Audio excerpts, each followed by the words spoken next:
Hi, I'm Pauline Jenkins. I'm Terence Jenkins, and we're in Los Angeles. We met on a reputable dating site. Craigslist? Yep. We've gotten computers, couches, and each other from Craigslist. Great resource. We'd been talking on the phone quite a bit. A lot of email exchanges. I left work late one night and I called her and I said, hey, are you free to get a drink? Because we've been chatting for a long time. Let's meet up tonight. And she did. I liked your car and your accent, and so then here we are.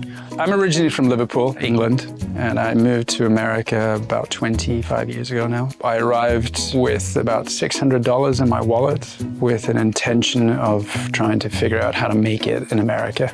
He's kind of the yin to my yang, because the things that he's good at are the things that I'm bad at. No, like, you can fix cars and do things, but I can fix your resume, I found her to be obviously very beautiful and incredibly smart. Oh, no, I'm also supposed to mention your piercing blue eyes, remember? Well, everybody else does except for you, apparently. We have one daughter. She is 7 years old now. Her name is Cris, and she is a handful. That's putting it lightly, yes. No. I work for a British car maker called Aston Martin, famous obviously for the James Bond relationship. I have a little bit of background in motor racing and motorsports, but I also have a strong passion for cycling. I'm basically a stay-at-home mom right now. I guess my hobby/other job is doing stand-up comedy. Pre-pandemic, I kind of toured all over the US doing shows all over the place. We're finally at a point where we have money saved up, which is new. I think both of us financially, we really don't know what's kind of going on with our money. We don't talk about money. We don't talk about money at all. I have tons of anxiety about working with a financial advisor because I feel like I've always been told by my parents that everyone's out there to take your money. How do you find somebody honest? I mean, I don't even feel comfortable talking to you about money. I know. So how do I talk to... Right. We do have to cross that threshold, have that conversation with someone, share some personal information, and let them speak to us about what they think we need to do. Does that make sense? I think we need to make that leap.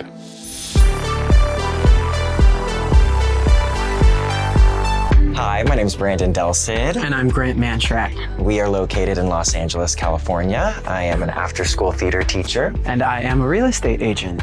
We met actually in New York. It was right before the pandemic, so we had that sweet spot of 2 weeks to be together before lockdown and everything happened. We just continued talking, continued the conversation. We're able to tackle the pandemic together. Yeah, we were both alone when it started, so it was nice to be able to have each other to go through it with, especially there, because it got so crazy so fast. We met online, actually. I was interested in his profile because he was talking about how he was a teacher, and it seemed like he was very giving, and he was also an actor and doing some of that stuff in New York, and we lived 4 blocks away from each other. So I was like, this is the perfect case scenario. I have to meet him and see kind of what he's about. And obviously I liked it because we're here today. We clicked very fast. There wasn't a lot of superficial talk. We kind of had to get right to the gist of conversations and about who we are and what we believe in. Stressful moving from New York to LA, cross country, in the middle of a pandemic was not an easy feat at all. Our finances definitely were impacted in the beginning of the pandemic. We were both kind of struggling a little bit the first time we met each other. It forced us to kind of find different avenues and different money-making opportunities while in this crazy new world that we lived in. We are in a much better place financially now. So I am excited to talk to our financial advisor and see, what we get from it. There's a lot of stuff that I don't know about with investing. So I feel like this is kind of that leveling up experience for us for our finances. Hello. Good morning. How are you doing? Good. I'm Cris Cabanillas, and I'm a financial advisor. I have a firm here in Monterey, and my wife and I have been up here for the last 18 years. I thought this morning we'd just kind of spend some time talking about your finances. How are you two feeling overall about that? Anxious, I think, is probably the right word. I would say that every day that goes by that we don't do anything with the money we have saved makes my stomach hurt a little bit. So I try not to think about it. I kind of feel like a little dumb because we don't know what to do with it and we don't know what's best and we're paralyzed by the inability to make a decision with it. So it's just a very kind of frustrating situation. It sounds like you have savings, so I'd say that's a good thing. Do you mind telling me a little bit about your journey with money? My journey would be probably more accurately described as reckless. I had a number of startup businesses that failed. It wasn't until I met Pauline and we had a baby did I realize that not just about me taking chances anymore, I really have to think about other people. And money is incredibly important, obviously, to the future success of this family. So we did manage to save some money and quite frankly don't know what to do with it. The only thing that my parents taught me, I guess, was not to overspend. I've never spent more than what it is that I've had. But I would say that this is the first time now that we're married and Terence has a good job that we actually have quite a bit of money squared away. In terms of like what we're saving for the future, I guess we have to keep, well, not me, but he has to keep working forever. You're the primary income earner? Okay. She does make income occasionally. She's a stand-up comedian and she pursues acting, so she does commercial work. It's extremely volatile, though. Yeah. And I heard there's a little one. You have children? One child. Yeah. And she was, I guess, lucky enough to get cast in a movie a couple years back. And so she made quite a chunk of money doing that. And we want to save it up for her so at least that the money, by the time she turns 18, holds some of its value, or we've invested it properly so that she actually makes some money off of it. Just don't want to have that uncomfortable conversation with her when she's 18 and she says, Dad, what did you do? Well, actually, no, Mom, what did you do? This money that you have in savings right now for her, it sounds like the taxes have been taken care of and it's pretty much sitting in an account in Grace's name. No. I mean, I guess the idea behind it with us is if we had put it into a savings account, like a separate savings account, like how does that work versus if it's in our account? It sounds like it's in your name, but it's really designated for her. Absolutely. Yes. The idea behind it was that we were going to invest it, right? But then we didn't know how to invest it or what to do with that investment. And I think that's the reason why we never started the separate savings account. At the bank or wherever that place is that you have the money right now, just open up an account in Grace's name. It would be a custodial account until Grace is either 18 or 21. I mean, you can kind of designate at what age. We talked about a college fund, and then Pauline brought up the good point. What if she doesn't want to go to college? Then that money's tied up. If you wanted it to be specifically for college, I would say something like a college savings account, which would be a 529 plan. The benefit of that is the money that you put in there is money that you've already paid taxes on. And the beauty of the 529 plan is you put, $50,000 into this over the next 10 years and it grows to $100,000. That $50,000 of growth, as long as you take all $100,000 out and use it for college, which in California is pretty easy to do, all of that is tax-free. So you've avoided that $50,000 of gains being taxed.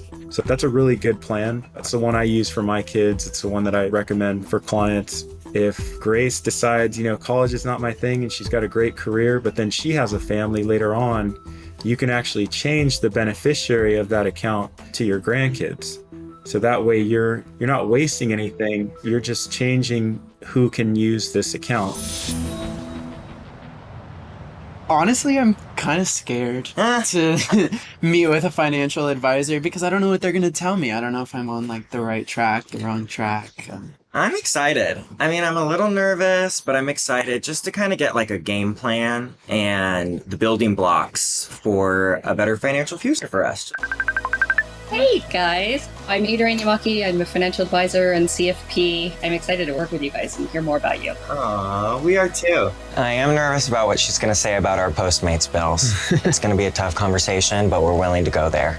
So what made you guys decide, okay, now is a good time to think about our financial picture? I started my real estate classes to get my real estate license, and I just became infatuated with the market here and really wanted to obviously buy a house. Like that's kind of the end goal, and to get one in Los Angeles, to have any type of property in Los Angeles. It would be an achievement for me, most definitely. We're trying to kind of figure out, different things we can do at this age, being in our 20s, that will set us up for success in the future. You know, we pick up a lot of money habits from our parents and stuff. And so I'm kind of learning, trying to learn, okay, well, where's the right middle ground with all of that? And what are things I can do now that I will thank myself in, 10, 15 years down the line, that I won't be like, oh, I should have done that in my 20s. So yeah, we're turning to you for some tips or things. So tell me, how does your income change? Because the income is so interesting to me, because it sounds like you do a lot of different things. You're freelancing, you're acting, and I want to hear more about to us too.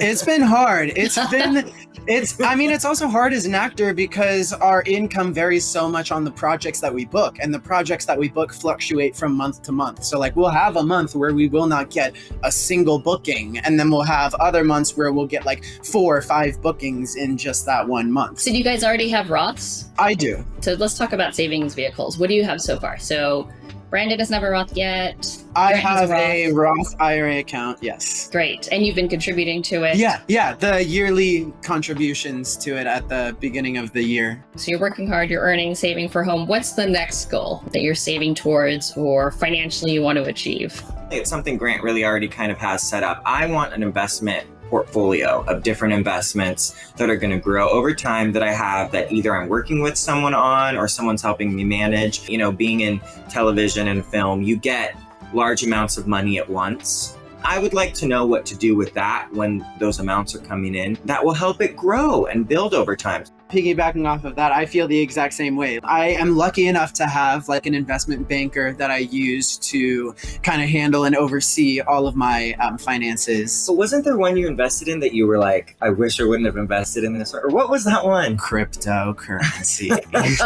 Oh yes, I want to hear about your cryptocurrency experience. Yeah, so I hopped on the bandwagon right as it was going up, and then I just immersed myself in the crypto world and was learning all about like Bitcoin, there's Ethereum, there's of course Dogecoin, like Cardano, all of these different things. That kind of made my mind boggle. But I just decided to jump in, see what I can do, invest in, I think I did Bitcoin, Ethereum, and Cardano.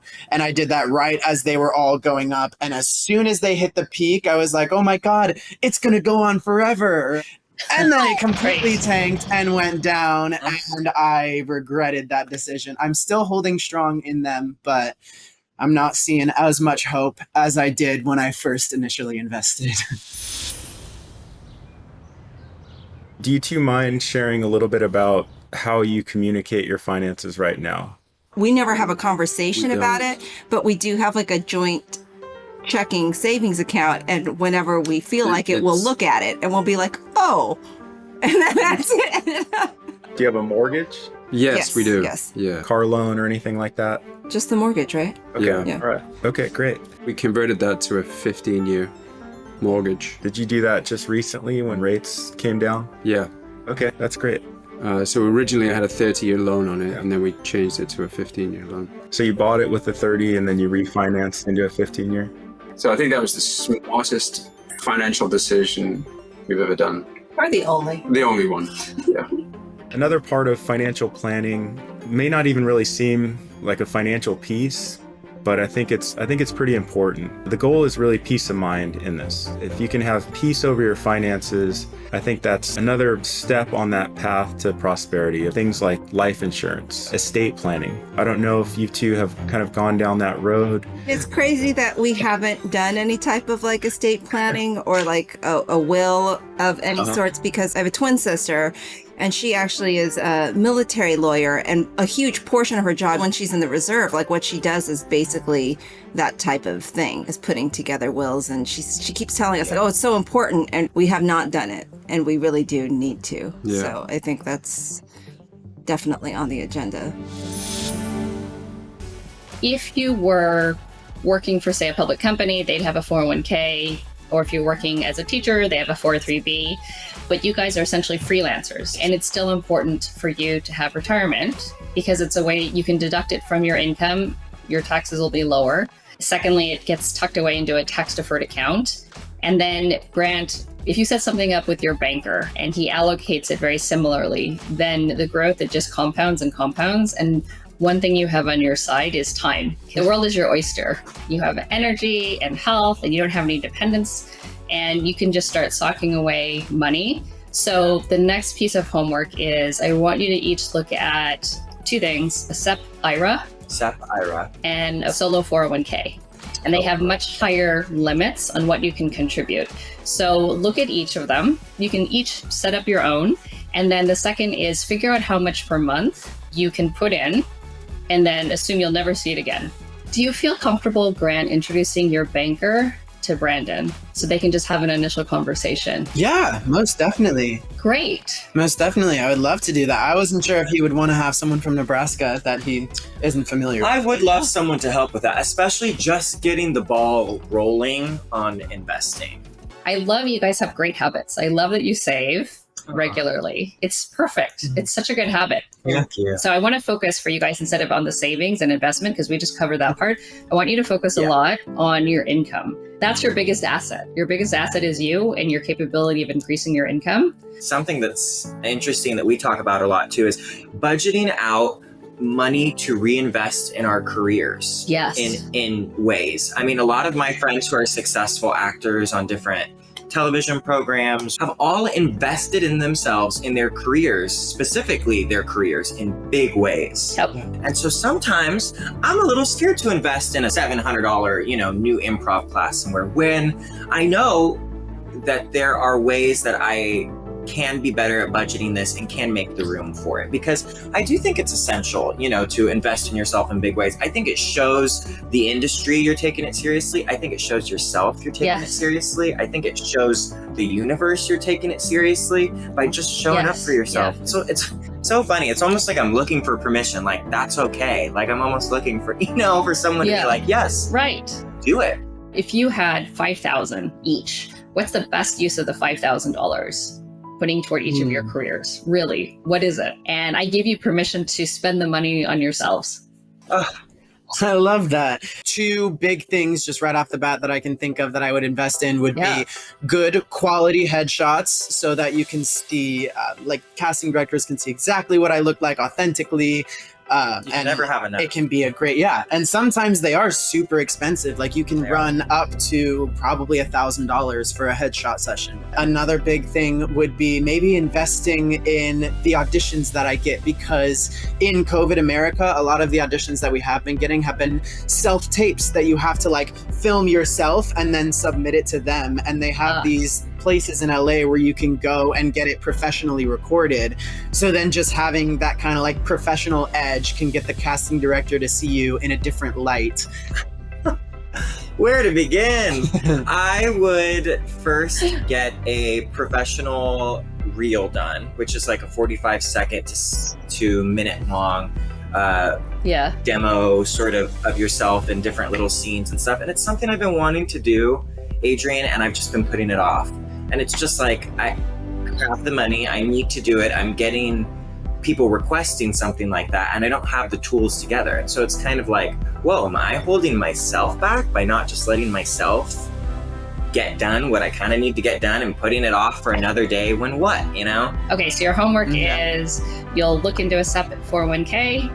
Grant will introduce his banker to Brandon, set up a Roth, and then on the income piece, I want Brandon to have a short list of demo reel potential hires, and same for Grant for headshots. Yay! Perfect. We're putting you in a position for your income to grow, and you've got to invest in yourselves too. I have high expectations, so don't disappoint me. We won't. We promise. A lot of pressure. This is it, people. It's showtime. It's like if there's something you've been wanting to do and you need to push, this is the push. Go do it, because it goes like that. And that was really her mentality and her sentiments. It spoke to me on so many different levels, and so it was really, I feel like, the push we needed. with Terence having a good solid job right now and sufficient income to cover your expenses, what's the proper way to steward this money? To put it in the right places so that 10 years from now, 20 years from now, you've saved for retirement, being able to support Grace in her career or Pauline in her career, just give you a little bit more freedom financially to pursue some of those things. And really just kind of getting to a point where you meet regularly about your bills. And it doesn't have to be every month. It's really just checking in and saying, hey, where are we? Like with our daughter's room, like it's just everything's on the floor and you're like, I don't even know where to begin to start cleaning this up. And it's like Cris came in and he sorted everything. And then you're like, oh, well now I see where it's still overwhelming. The mess is still there. But like now we know where things go. And it's not just this giant mess of confusion. Like I feel like a weight has been kind of taken off because I feel like these are things that have been like on the back of our minds, like, you got to do this, you got to do this. And now, but we're actually like now having a discussion about it. Whereas before it's just like, oh, we'll talk about it one day. It's kind of like a therapy session. It is. With you. It's been an elephant in the room for the longest time, and now we're able to talk about it. So. Yeah, it feels very good. I think the thing that relieved my anxiety the most in that first meeting was him just saying, like, it's not too late. Like, I really felt like that was really the underlying thing that was making me so anxious about doing financial planning, was I felt like we're too old for this. Even with Grace, we dropped the ball on that. It's like, it's too late. And I kept expecting him to say, you've really kind of screwed it up and there's only so much you can do now. But it felt like, no, you pick up where you are and we're in a good place and then we can move forward from there. We're trying to get down on debt. It's just like a recurring theme where we get down a little bit on the debt, and then the next month it's like, well, where did this debt come from? I'm definitely feeling anxiety about talking to someone about our finances. How is it possible to get that debt to income ratio in a good place when you have so much student loan debt? So tell me how your homework went. How did the challenges go? It was okay. It wasn't as tough as I thought it was going to be. What do you guys think about talking to another family about your finances? Someone we know or don't know? We don't know. Someone you don't know yet.